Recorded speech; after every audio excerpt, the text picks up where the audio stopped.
Hello again. Well, as you know, I've explored some mysterious churches and some mysterious trees. So this time round, I hope you'll join me as I explore the history and folklore of certain mysterious bridges. I'm in the Sincilbank area of Lincoln, near the Lincoln City football ground, an unlikely setting for our first tale of a mysterious bridge. John Graham was not a man to be easily frightened. He worked odd jobs around the town, but he was better known as a poacher. And in June 1859, he had just been released from prison after serving a sentence for assaulting a policeman.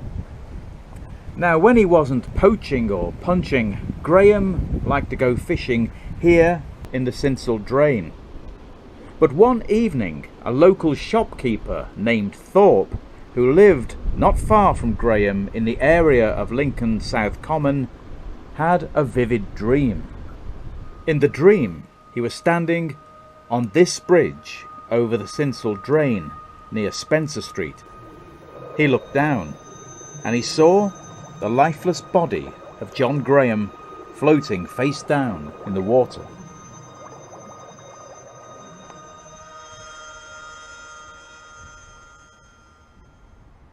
The following morning, Thorpe saw Graham and told him about the dream and warned him to stay away from the water that day. But Graham just replied, "The water won't drown me." And he walked away to meet his friend David Palmer for an afternoon's fishing in the Sincil Drain. They didn't have much luck, so Graham decided to move further along the drain, disappearing from Palmer's sight. But that evening, when he failed to return home, Graham's mother went looking for him. She called on David Palmer, and he told her that he had last seen Graham fishing on the bridge near Spencer Street.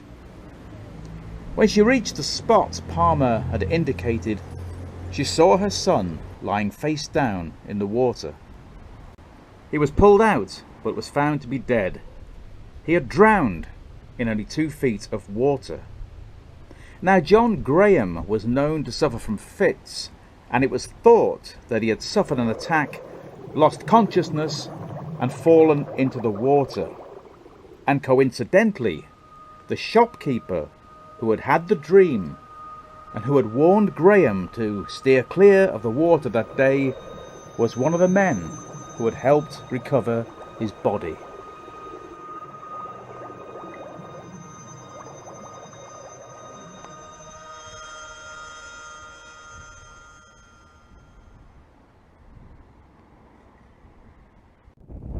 These are the ruins of Haverholme Priory, situated some 4 miles northeast of the town of Sleaford in Lincolnshire.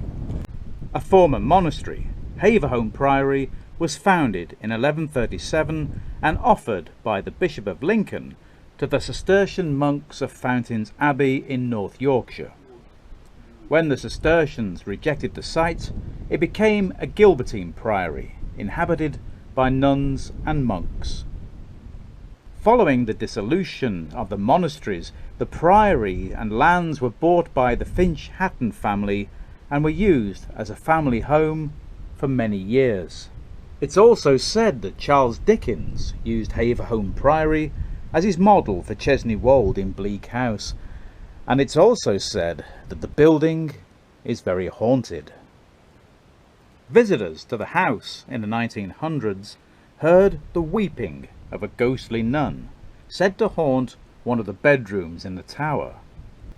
In 1926, the priory was sold to an American lady who planned to reassemble it in America. This soon became a reality, and a segment of the priory was transported to the docks of Liverpool. However, the new owner was killed in a train crash, and the stones were never shipped to America. Perhaps she fell victim to the curse, for it is said in its foundation charter that if any person caused harm to the priory, they would be condemned and cursed. Very close to the Priory is the elegantly arched Haverholme Bridge. Built in 1893, it bears the arms of the Earl of Winchelsea, who paid for the building of the bridge.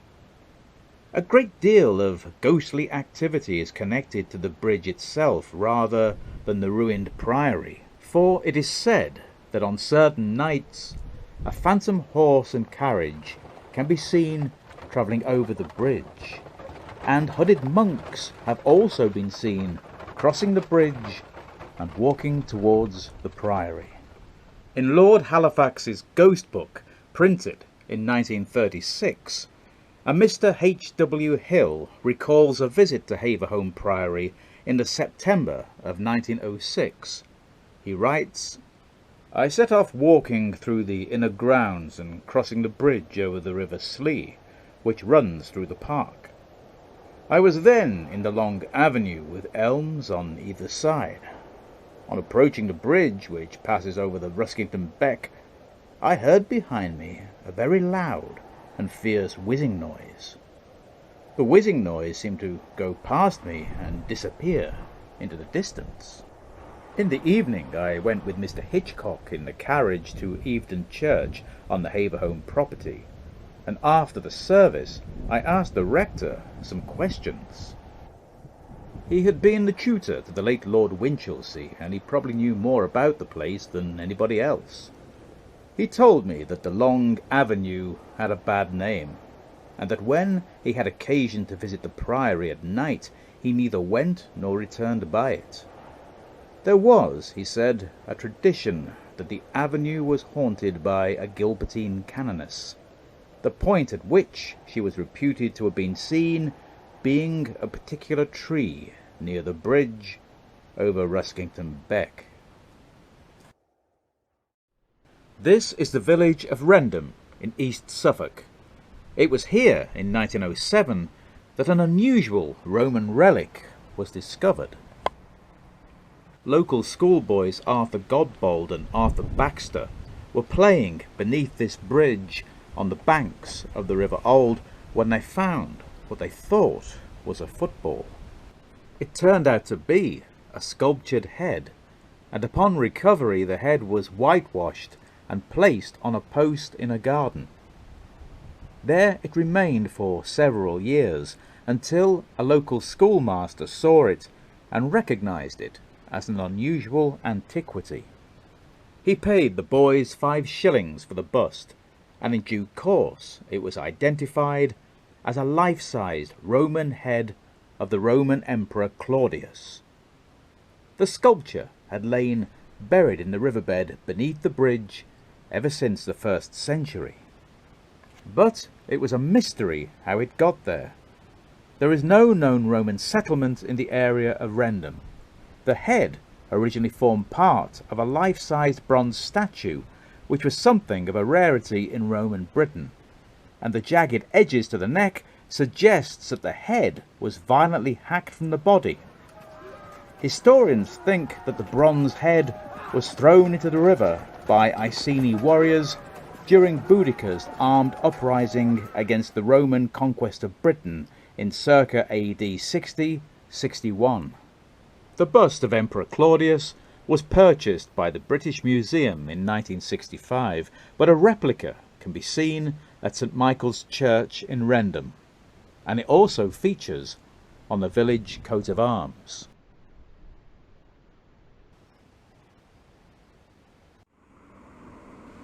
I'm in Hoxton, a village in mid-Suffolk, situated on the border between Norfolk and Suffolk, and I'm standing on Goldbrook Bridge, where, according to legend, Edmund, King of East Anglia, was captured by marauding Vikings. Now, Edmund became King of East Anglia in 855 AD, and he was defeated in battle by the Vikings at Thetford in Norfolk, which is roughly some 20 miles from here. He fled for his life, and he was pursued by the Vikings to Hoxton, where he hid under this very bridge. However, as he was hiding from the pursuing Danes, a newly married couple passing over the bridge saw the reflection of his golden spurs in the water, and they betrayed him to his enemies. As the Vikings dragged Edmund from his hiding place, he cried a curse on all newlyweds who should ever cross the bridge. And until the end of the 19th century, many local wedding parties would avoid the bridge rather than risk the curse. Edmund was brought before the Danish leaders and possibly tortured in front of his own captured men. He was offered his life in return for renouncing his Christian faith and sharing his power with the pagan Vikings. When he refused, he was then bound to an oak tree, shot with arrows, and beheaded. According to legend, Edmund's body was found by his followers, but they could not find his head. Hearing a cry of "Here!" from a nearby wood, they discovered a wolf protecting the head of the king. And when the head was put back with his body, it miraculously became reattached. This miracle was said to be a sign of sainthood, and he became the first patron saint of England. His body was taken for burial to the Abbey of St. Edmund, which became the town of Bury St. Edmunds. On the 11th of September 1843, the oak tree to which Edmund was bound collapsed under its own weight, and inside the trunk was found a piece of iron which resembled an arrowhead, presumed to have been lodged there since the murder of King Edmund on the 20th of November 869. This monument was built on the site of the oak tree where Edmund was martyred. Now apparently the tree was said to be more than 1,000 years old. There are plenty of 1,000-year-old oak trees still standing today, as you'll know if you've watched my video Mysterious Trees. This current monument is not the original. The original monument collapsed during a storm in 1905. Before I leave, I can't resist following in the footsteps of King Edmund. In truth, it's still a bit of a mystery where Edmund was martyred. Some say it was Helsden in Norfolk or Bradfield St Clair in Suffolk, but I really hope that it happened here. So I'm going to sit under Goldbrook Bridge for a while and pretend I'm hiding from the Vikings. This is the A46 Lincoln bypass, and I'm on the impressive Burton Road Bridge, which cuts through the hillside to the west of Lincoln. Now, there are no stories or legends associated with it, as far as I know, but it's certainly the scariest bridge on this video. Always fills me with trepidation whenever I walk along it.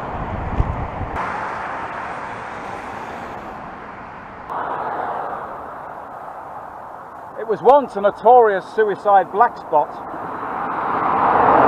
until they installed these safety barriers. Now, there are seemingly hundreds of bridges in the UK with strange stories attached to them, so it's a subject I will return to, and it's a good place to end this video.